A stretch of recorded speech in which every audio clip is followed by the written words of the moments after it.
आज आम पढ़ा मुद्रा एटा है भारत इतिहास उपादान पार्ट 3 वीडियो।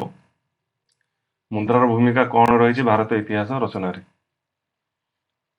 मुद्रा विशेष करी तीन टा व्यवस्था विषय आमको सूचाई था। सामाजिक व्यवस्था, राजनैतिक व्यवस्था और अर्थनैतिक व्यवस्था।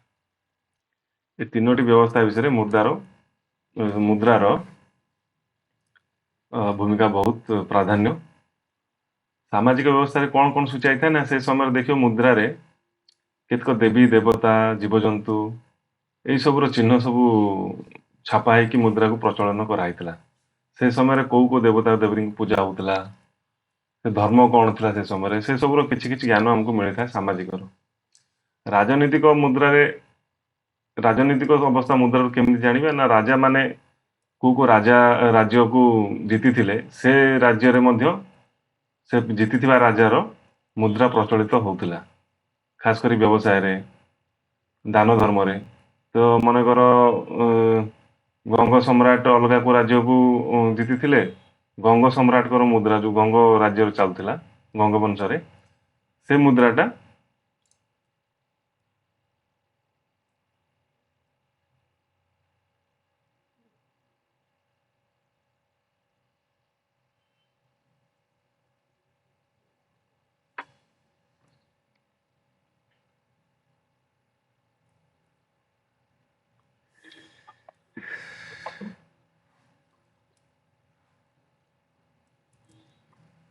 आज आम पढ़ा मुद्रा एटा है भारत इतिहास उपादान पार्ट 3 वीडियो। मुद्रा कहीं पढ़िया ना मुद्रार भूमिका कौन कौन अच्छी भारत इतिहास रचन। प्राचीन भारत, मध्ययुगर भारत यही सब समय काल मुद्रार भूमिका कौन कौन अच्छे मुद्रार आम केमी जानू जे इतिहास में कौन कौन घटनावली सब घटी। मुद्रा विशेष करके तीन टा व्यवस्था विषय आमको सूचाए। सामाजिक, राजनैतिक और अर्थनैतिक। बुझिया गले सामाजिक व्यवस्था रे कौन कौन मुद्रा आमको इतिहास रे घटी घटनार विवरण दिए ना मुद्रा रे केतेक देवी देवता छापा होता, जीवजंतु मान छापा होता। से सब आम कौन जानू देवी कौ देवी देवता पूजा होते से समय प्राचीन भारत हो कि मध्ययुग भारत हो से एरिया रे बा से राज्य रे राजा प्रचलित मुद्रा रे कौ देवी देवता चिन्ह अच्छी से आम यही सब विषय जानू। धर्म, देवी देवता, जीवजंतु, पर्वत ए सब छापा होता मुद्रा रे। आम एवं जमी देखु गांधीजी चित्रटा अच्छी से भली सामाजिक व्यवस्था रे ये धर्म, देवी देवता, जीवजंतु ये सब किसी चिन्ह आम पाऊ। राजनीतिक व्यवस्था विषय केमती जानू ना मन करतु मौर्य सम्राट राजा माने अलग को राज्य जीति थे युद्ध करी। तो मौर्य सम्राट मुद्रा से राज्य में प्रचलित होता। तेणुकर आम जापारू राजा मान विस्तार, राजा मान कौ कौ राज्य से आक्रमण करके जीति थे। ये गोटे प्रकार उदाहरण से आम राजनैतिक व्यवस्था विषय जानू। अर्थनैतिक व्यवस्था रे माने आमे मुद्राटा जमी बर्तमान स्टील मझे होता तो कौ कौ धातु तैयारी कि गोल्ड कॉइन प्रचलन थिला, कोठी कोठी कपर कॉइन थिला। तो से सब धातुर आविष्कार और प्रचलन से सब प्राचीन भारत और मध्ययुग भारत में देखा मिले। तो मुद्रारू आम खास कर तीन व्यवस्था विषय जाना पाऊ। राजनैतिक समय देखिए खास करके राजा माने निजर दक्षता प्रमाण करने निजर निजर फेस बा जो चेहरार छापायुक्त मुद्रा गुरा प्रचलन करते। खास करके उदाहरण स्वरूप इंडो ग्रीक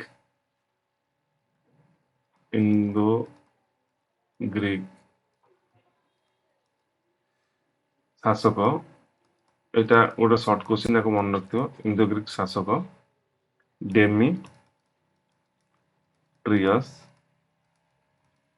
और मिनेंदर यही दुई जन शासक तांकर पूरा फेस रो चिन्ह मुद्रा छापी थे। सेटा जदि न होता एमानकर कौन उपदान रु कौन प्रकार राज्य काल विषय आम जापार था कारण से कि छाड़ी जाई नथिले। केवल से कॉइन गुरा फेस थिला बोली आमे जानिया पाउजे इंडो ग्रीक शासक 2 जण थिले भारत को आस्थिले एथुरु तांकर इतिहास हमकु जानिया को मिले। अर्थनैतिक व्यवस्था आमे जेमति जानलु धातुर व्यवहार हैला को वाणिज्य व्यापार चलथिला केउ राज्य भीतर चलथिला तो जे जो राज्य भीतर चलथिला तांकर मुद्रा एक्सचेंज होउथिला आंको मुद्रा एठी जाउथिला तांको मुद्रा सेठी जाउथिला एही परि भाबरे आमे मुद्रारो महत्व बुझु। एबे किछिटा उदाहरण मन रखिदेबा क्वेश्चन पई। एबे आसो किछिटा उदाहरण आमे देखिबा मुद्रार को मुद्रा प्रचलित थिला को समय रे को धातुर निर्मित एवं ता उपरे थिबा छापायुक्त चिन्ह गुरा विषय। प्रथम उदाहरण टेक्स्ट बुक रे अछि पंच मार्क्ड कॉइन बता कोन छापायुक्त बा आहत मुद्रा। ए मुद्राटा कहा काल रे प्रचलित नथिला ना मौर्य काल रे एटा मन रखिबो। मौर्य काल रे ए मुद्राटार प्रचलन थिला बेसी केउथरु निर्मित थिला न रौप्य बा ताम्र धातुर निर्मित आ या होछि प्राचीन भारतर सर्वप्राचीन मुद्रा। एंशिएंट इंडिया बा प्राचीन भारत रे सबुटु ओल्डेस्ट सबुटु पुराना मुद्रा हला पंच मार्क्ड कॉइन। एटा गोटे भलो क्वेश्चन दे। तापर आ गोटे उदाहरण नबा समुद्रगुप्तଙ୍କ समय केउ मुद्रार प्रचलन थिला काच वीणावादक धनुर्धारी ध्वज एवं परशु। खास करके पिले मन रखियो जे ए सब जिंस जो लिखा है काच वीणावादक धनुर्धारी ए सब से समय यूज होउथिला तेणु करी तार छापारे चिन्ह अछि।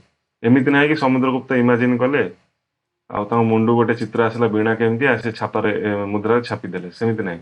तेणु करी ये गोटे ट्रिकी जिंस मन रखियो जे ए सब जिंस जहाँ भी लिखा होउची मुद्रा ऊपर चिन्ह थिला से सब व्यवहार होउथिला से समय सेति पई ताकू कोनोसी प्रकार आधार करिकि तार चिन्हट कराई चिन्ह दिया मुद्रा रे प्रचलन पाई।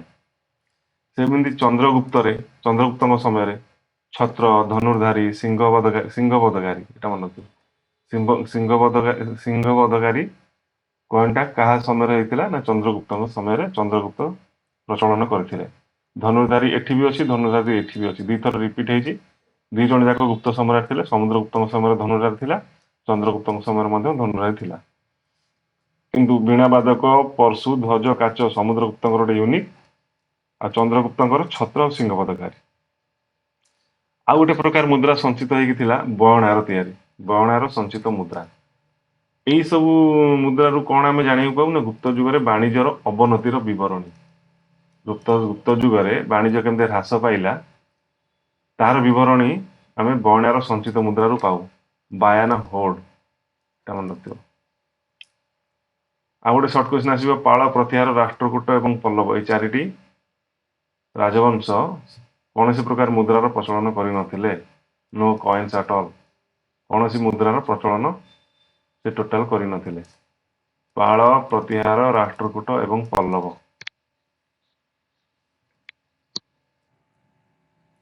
आउ गोटे सर्ट क्वेश्चन मन रखिथिबो ना प्रथम चंद्रगुप्त समय रे राजा रानी मुद्रार प्रचलन थिला से करथिले राजा रानी मुद्रा।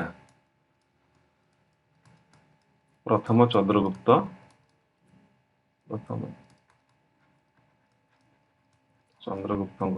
राज्यकाल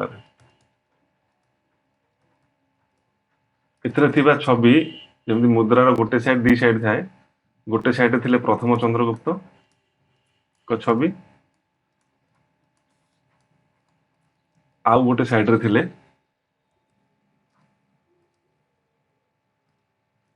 तांको रानी कुमार देवी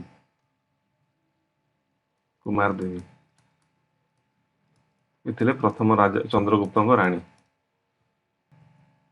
सेही परि भाबरे मध्य जुगरे सुल्तानी शासन समय रे मध्य से तांको टाइम रे तांकर प्रचलित मुद्रा सब तांको छापा युक्त तांकर चेहरा वाला मुद्रा सब प्रचलन करथिले।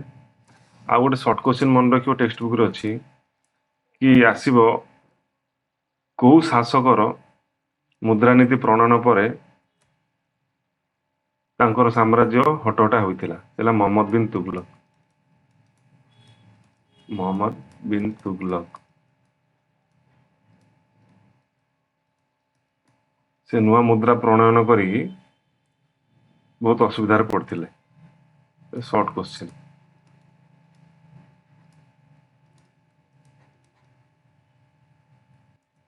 नेक्स्ट टॉपिक आम पढ़ा सर्वेक्षण एवं खनन। प्रथम खनन पढ़ा ए स्लाइड रे। खनन कहले कौन ना माटी खोलिकी आम जहाँ पाऊ ता खनन कह जाए, खनन प्रक्रिया कह जाए, माटी खोला प्रोसेसटा को। तो माटी खोलिले कौन मिल आगे जो प्राचीन इतिहास थिला से सब ध्वंस विध्वंस होकर माटी तले सब पोती अवशेष सब अवशेष कौन मिले धातु पदार्थ को धातुर व्यवहार होता से समय मृत पात्र। मृत पात्र कहले मनीष देह त्याग कला मरीगला जो पात्र घोड़े रखुले कौ सभ्यतार पात्र घोड़े रखुले कौटी कौटी जला होता जो सभ्यतार पात्र घोड़े रखुले से पात्र अवशेष शस्य कणिका गुरा भी रही जाए बहुत बहुत वर्ष धरिकी धान गहम ये सब कणिका किसी मात्रा माटी तलू जहाँ मिली से एनालिसिस करके से समय को प्राचीन भारत को समय विभिन्न समय अच्छी प्राचीन भारत को समय को शस्य कणिकार व्यवहार होता। मोहर मोहर गुरा मिले पशुपक्षी चित्र मिले कांथरे मुद्रारे मंदिर कांथरे अलंकार गुरा भी मिले। तो ये सब जिन जो मिलता एगुरा सब कौन सूचाए ना से समय सामाजिक व्यवस्था कौन मिल जानलु आम सामाजिक व्यवस्था मूत्र पात्र मृत पात्र जे समाज में मरीगला घोड़े रखा होता ये भितर पात्र भितर आम सामाजिक व्यवस्था जानू से शस्य गणिका एग्रीकल्चर कौन कौन कृषि चलता पशुपक्षी चित्र कौन कौन पशुपालन भी करते से भी जना मोहर आम जना पड़ू को राजा राजनीतिक अवस्था। तो ये भाव में विभिन्न प्रकार अवस्था विभिन्न प्रकार उपादान आम पाऊ खनन प्रक्रिया पर आम जहाँ पाइछु। यही जो सभ्यता ये जो सहर गुरा लिखाई खासकर हरप्पा मोहनजोदारो पाटलिपुत्र रोपार लोथाल कालीबांगान यही किसी सभ्यता घोषिक रखिथ जोटि टेराकोटा मूर्तिर आविष्कार होता खनन प्रक्रिया पर यह सब सहर भी आविष्कार होता हरप्पा सभ्यतार हरप्पा सहर मोहनजोदारो सहर रोपार सहर लोथाल सहर कालीबांगान सहर ये जी सब सहर लिखाई से इंपोर्टाट क्वेश्चन आसपे हरप्पा गोटे मोहनजोदारो रोपार लोथाल कहार अवशेष मिलता टेराकोटा मूर्तिर सरी टेराकोटा मूर्तिर अवशेष मिलता। से ओडिशा रे शिशुपालगढ़ कहले कौन ना प्राचीन कलिंग नगरी आर आविष्कार होता हस्तिनापुर कौशाम्बी उज्जयिनी मथुरा इंद्रप्रस्थ पाटलिपुत्र ये सब सहर को घोषिक रखि दुई तीन टा सहर भी घोषिक रखिले लिखी हम खासकर शिशुपालगढ़ उदाहरण तो निहाती दब हस्तिनापुर दे पार इंद्रप्रस्थ दे पार क्वेश्चन आसपार प्राचीन कलिंग नगरी अलग ना कौन ना शिशुपालगढ़। सेपरी किसी सहर अच्छी जमीक नालंदा उज्जयिनी रत्नगिरी ये तीन सहर में देख नालंदा यूनिवर्सिटी गोटे होता उज्जयिनी रत्नगिरी माने शिक्षा ये सब जगार जड़ित होकर रही तेणुकर प्राचीन भारत में नालंदारे शिक्षार व्यवस्था थिला उज्जयिनी रे रत्नगिरी में थिला ये तीनोटी सहर आमको कौन सूचाए ना भारत वर्ष शिक्षा संबंध सूचना दिए।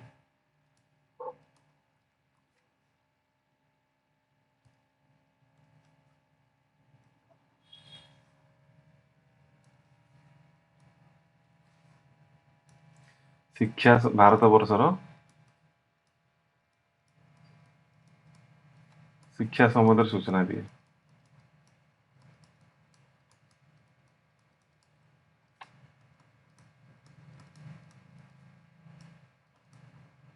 ये तीनोटी सहर उदाहरण है शिक्षा सहित जोड़ी होगी थाए नालंदा उज्जयिनी और रत्नगिरी। एवं आम पढ़ा सर्वेक्षण। सर्वेक्षण है खनन ठू अलग खनन आम कौन पाऊ फरक बुझा चेष्टा कर खनन आम माटी खोलिकी जहाँ पाऊ ता अध्ययन करके आम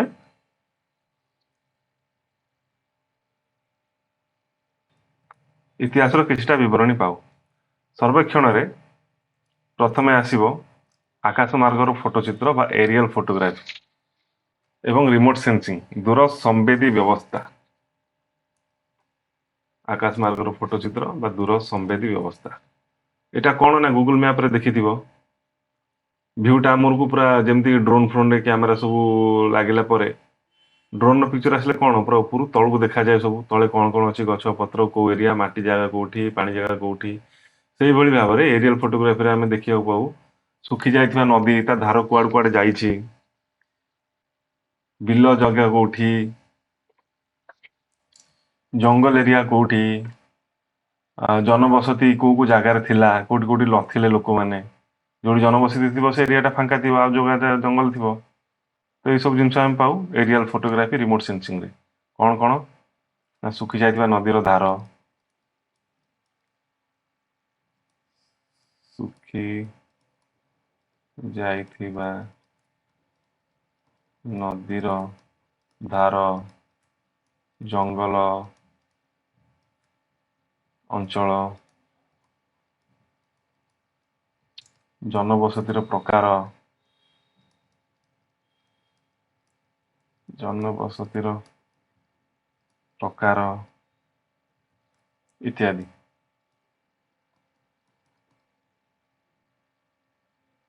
सेहीपरि भाव में आउ 2 नंबर आसुची सामुद्रिक प्रत्नतत्व बा मेराइन आर्कियोलॉजी एथरू हमको कौन कौन मिले जानिया पाई ना केतक जगह नदी सुखीगला से जो भग्नावशेष मिले माने समुद्र भितर जहाँ किसी मिलूँ स्टोन स्पोन्स हो अलंकार हो जहाँ भी से समय तार व्यवहार मध्य आम देखा पाऊ उदाहरण स्वरूप द्वारका काम्बे उपकूल इत्यादि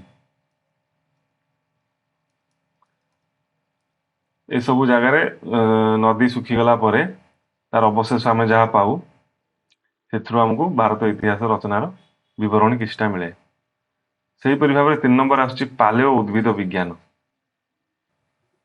अर्थ कौन ना प्राचीन मनीष माने जहाँ जहाँ प्राचीन भारतर कौन कौन सब शस्य उत्पादन होता ताकू आमे से समय लोक मैंने खाऊले ये सब केमी आम जाना ना जो मल थिला से मलटा को से विश्लेषण कर जानिया पाती से समय शस्य कौन सब उत्पादन करुले से तेणु लिखा हम मलर फसिल विश्लेषण मलर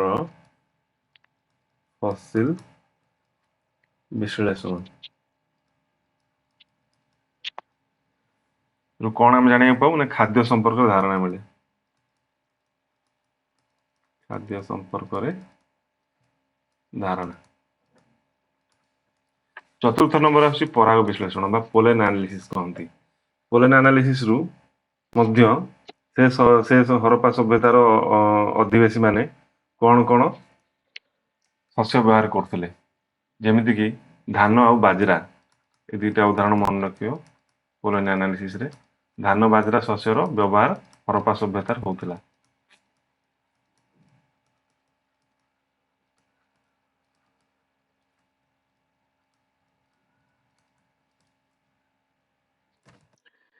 नेक्स्ट आम पढ़ा कला और स्थापत्य कला स्थापत्यर भूमिका कौन अच्छी भारत इतिहास रचन प्राचीन भारत मध्ययुग भारत इतिहास रचन कला कहले आर्टिस्टिक वर्क गुरा जो थाए आर्टिस्टिक वर्क आम कौ पाऊ जमीक मृत कलिका बा टेराकोटा जो आम कहूँ टेराकोटा टेराकोटा मृत मृतिका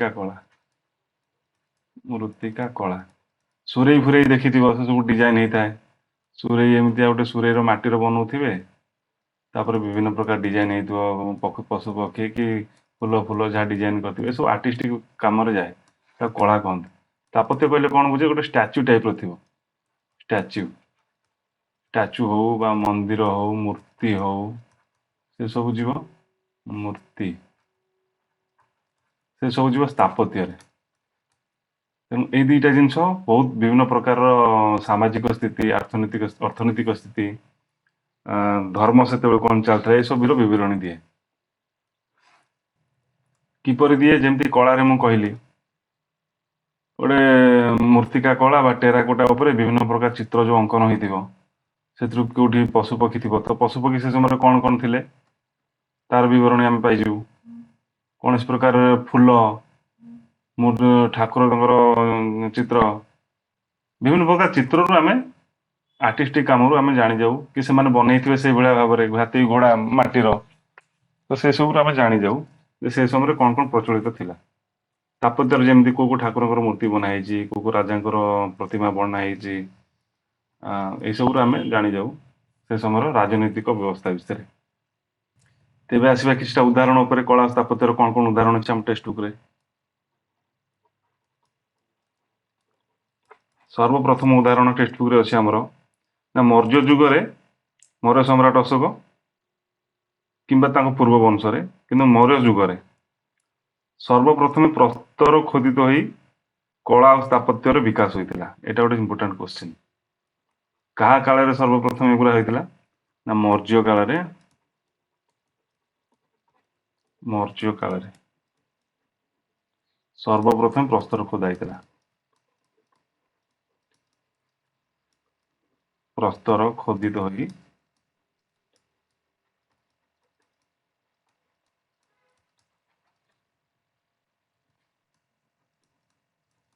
କଳା ଏବଂ ସ୍ଥାପତ୍ୟର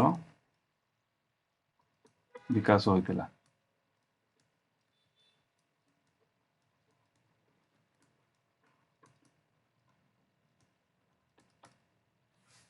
ଆଉ କିଛିଟା ଉଦାହରଣ ଅଛି ଅଶୋକଙ୍କ ସମୟରେ।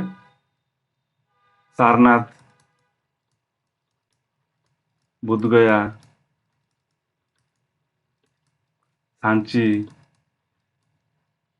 ଏସବୁ ସ୍ତୂପ ଆମେ ଦେଖିଛେ ଅଶୋକଙ୍କ ସମୟରେ।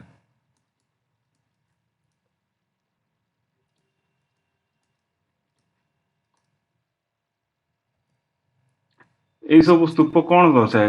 ଯେବେ ଦେଖିଥିବ ବୌଦ୍ଧ ଧର୍ମ ହିଁ ଦର୍ଶାଏ ଖାସ କରିକି। ବୁଦ୍ଧଗୟାରେ ବୌଦ୍ଧ ଧର୍ମର ସ୍ତୂପ ଅଛି, ସାଞ୍ଚିରେ ବି ଅଛି, ସାରନାଥରେ ବି ଅଛି। ଅଶୋକ ସେ ସମୟରେ ବୌଦ୍ଧ ଧର୍ମ ଗ୍ରହଣ କରିଥିଲେ ଏବଂ ବୌଦ୍ଧ ଧର୍ମର ବିକାଶ ପାଇଁ ଲୋକ ଜାଣନ୍ତୁ ବୌଦ୍ଧ ଧର୍ମର କଣ କଣ ଭୂମିକା ରହିଛି, ସେଥିପାଇଁ ସେ ବିଭିନ୍ନ ଜାଗାରେ ତାଙ୍କ ସ୍ତୂପ ବନେଇଥିଲେ ବୁଦ୍ଧଙ୍କର। ତେଣୁକରି ସେ ସମୟରେ ଧର୍ମ ବ୍ୟବସ୍ଥାର ଚିହ୍ନ ଆମେ ପାଉ ଏଇ ସ୍ଥାପତ୍ୟରୁ। ସେହିପରି ଆଉ ଗୋଟେ ଉଦାହରଣ ଦିଆଯାଇଛି, ଭାରୁତ ଏବଂ ସାଞ୍ଚିର ସ୍ଥାପତ୍ୟ।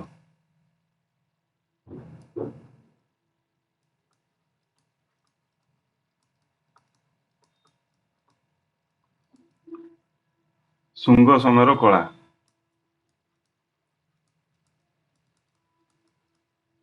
ଶୁଙ୍ଗ ସମୟରେ ମଧ୍ୟ ସାଞ୍ଚିରେ ସ୍ଥାପତ୍ୟ ହେଇଛି କିଛି। ଅଶୋକଙ୍କ ସମୟରେ ମଧ୍ୟ ସାଞ୍ଚିରେ ସ୍ଥାପତ୍ୟ ହେଇଛି କିଛି। ଗୁପ୍ତ ଯୁଗୀୟ ସିଲ୍ ର ପ୍ରଚଳନ ମଧ୍ୟ ଗୁପ୍ତ ଯୁଗରେ ହେଇଥିଲା ବାଣିଜ୍ୟ ବେପାର ପାଇଁ। ଏଇଟା ଗୋଟେ ଇମ୍ପୋର୍ଟାଣ୍ଟ କ୍ୱେଶ୍ଚିନ୍। କୋଉଥିରୁ ବନା ହେଇଥିଲା? ମୃତ୍ତିକାରୁ, ମାଟିରୁ ବନା ହେଇଥିଲା।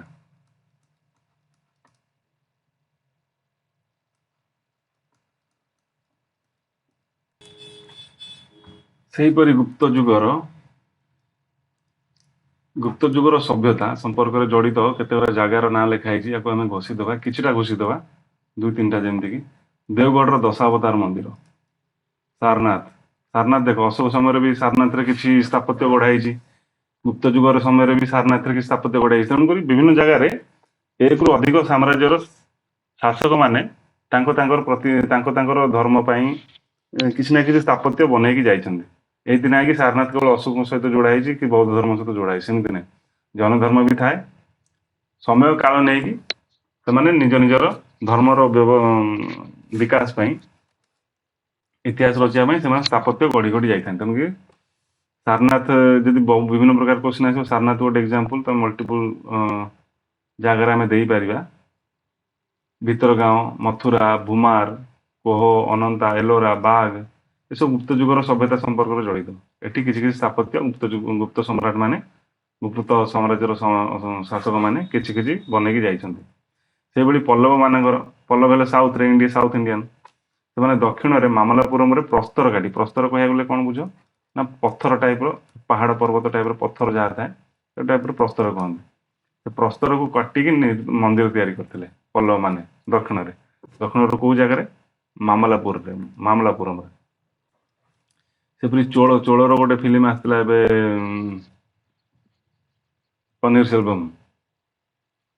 ସେଇ ଚୋଳ ସାମ୍ରାଜ୍ୟ ସେ ଦକ୍ଷିଣରେ, ତାଞ୍ଜୋର ହେଲା ତାଙ୍କ ରାଜଧାନୀ। ସେ ତାଞ୍ଜୋରରେ ମଧ୍ୟ ସେମାନେ କଳା ସ୍ଥାପତ୍ୟର କିଛିଟା ନମୁନା ଛାଡି ଯାଇଛନ୍ତି।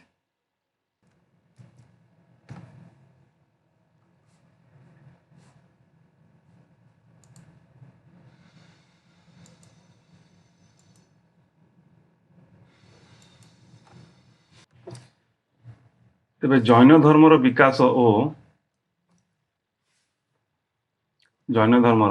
ସମ୍ପର୍କୀୟ କେତେ ଗୁଡ଼ିକ ସ୍ଥାପତ୍ୟ କେଉଁ କେଉଁ ଜାଗାରେ ଆମର ବନା ହେଇଛି, ଶାସକ ମାନେ ବନେଇଛନ୍ତି, ତାର କେତେଟା ଉଦାହରଣ ଏଠି ଲେଖା ହେଇଛି, ଯାହାକି ଆମର ପରୀକ୍ଷାରେ ଆସିପାରେ। ପ୍ରଥମ ଉଦାହରଣ ବାହୁବଳୀଙ୍କ ମୂର୍ତ୍ତି ବା ଗୋମତେଶ୍ୱର ମୂର୍ତ୍ତି ବି କୁହାଯାଏ। ଏଟା କର୍ଣ୍ଣାଟକର ଶ୍ରବଣ ବେଲାଗୋଳ ଠାରେ ଅଛି।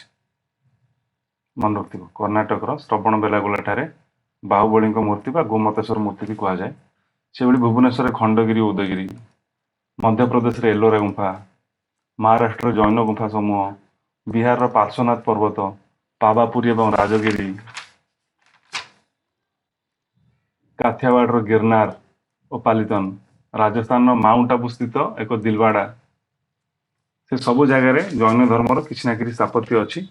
ଆକୁ ଆମେ ଘୋଷିଦେବା। ଏଇଟା କ୍ୱେଶ୍ଚିନ୍ ଆସିପାରେ। ଏଥିରୁ କିଛିଟା ଏକ୍ଜାମ୍ପଲ ବି, ଯେମିତିକି ଭୁବନେଶ୍ୱର ଖଣ୍ଡଗିରି, ଉଦୟଗିରି ଆମେ ମନେ ରଖିପାରିବା।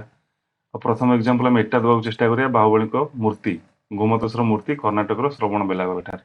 ବାକି ରହିଲା ମଧ୍ୟପ୍ରଦେଶ ଏଲୋରା ଗୁମ୍ଫା, ଏଟା ବି ମନେ ରହିଯିବ।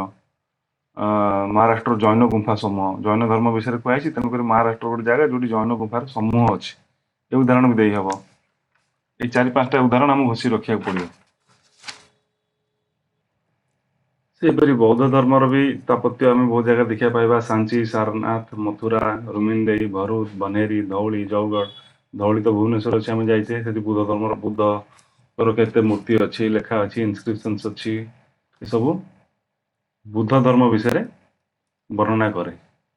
ଖାସ କରି ମଶଙ୍କର ବହୁତ ବଡ଼ ଯୋଗଦାନ ଅଛି ବୌଦ୍ଧ ଧର୍ମର ବିକାଶରେ ଆଉ ଇତିହାସ ରଚିବାରେ। ସେମାନେ ସାଞ୍ଚି, ସାରନାଥ, ଧଉଳି ଏସବୁ ଜାଗାରେ ଗଢ଼ି ଯାଇଛନ୍ତି ବୌଦ୍ଧ ଧର୍ମର ପ୍ରତିମା। ସେପରି ଶୈବ ଧର୍ମ, ଶିବଙ୍କୁ ମାନୁଥିବା, ଶିବଙ୍କୁ ପୂଜା କରୁଥିବା ଧର୍ମ ହେଲା ଶୈବ ଧର୍ମ।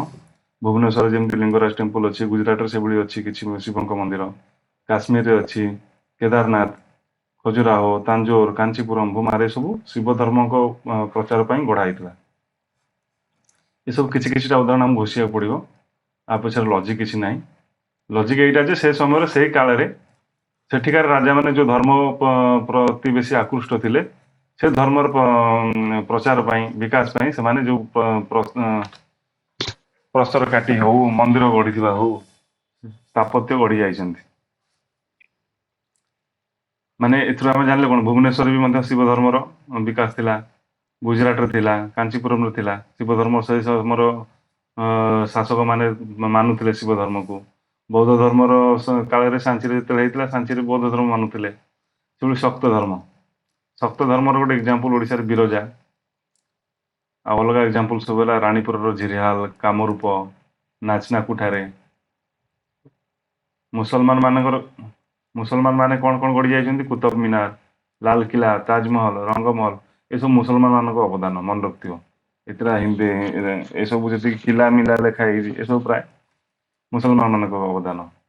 ମସଜିଦ, ମୁସଲମାନ ବୁର୍ଜ, କୁତବ ମିନାର, ବିଭିନ୍ନ ମୁସଲମାନ ଶାସକ ମାନେ, ମୋଗଲ ମାନେ, ସେମାନେ ଆସିକି ତାଙ୍କ ସମୟରେ କିଛି ନା କିଛି ସ୍ଥାପତ୍ୟ କରି ଯାଇଛନ୍ତି। ସେମିତି ଇଂରେଜ ବା ୟୁରୋପିଆନ ମାନେ ଯେତେବେଳେ ଆସିଥିଲେ, ଇନ୍ଦୋ ୟୁରୋପ ବାଲା, ଖାସ କରି ଇଂରେଜ ମାନେ ଫୋର୍ଟ ୱିଲିୟମ ଗଢିଛନ୍ତି, ଭିକ୍ଟୋରିଆ ମେମୋରିଆଲ କୋଲକାତାରେ ଅଛି, ସେଣ୍ଟ ଜର୍ଜ ଫୋର୍ଟ, ଏସବୁ ଉଦାହରଣକୁ ଆମେ ଘୋଷିବାକୁ ପଡିବ।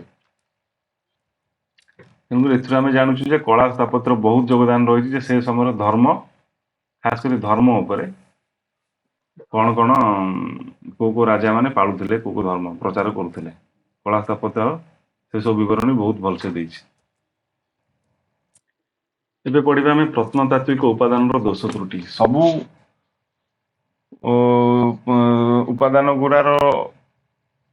ଉପାଦାନ ଗୁଡ଼ରୁ ମିଳିଥିବା ରହସ୍ୟର ପର୍ଦ୍ଦାଫାଶ ଯାହା ବି ହେଇଛି, ତାର ସତ୍ୟତା କେତେ ଆମେ କେମିତି ଜାଣିବା? ଇତିହାସରେ କଣ ଘଟିଥିଲା?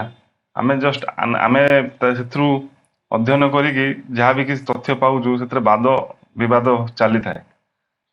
ଯେମିତିକି କିଛି ଅଭିଲେଖ ଯୋଉଥିରେ ରାଜା ମହାରାଜା ମାନଙ୍କର କୀର୍ତ୍ତି ଲେଖା ହେଇଛି, ସେଟା କେତେ ଦୂର ସତ, ସେଟା ଗୋଟେ ପ୍ରଶ୍ନ ହେଇକି ରହିଯାଇଛି।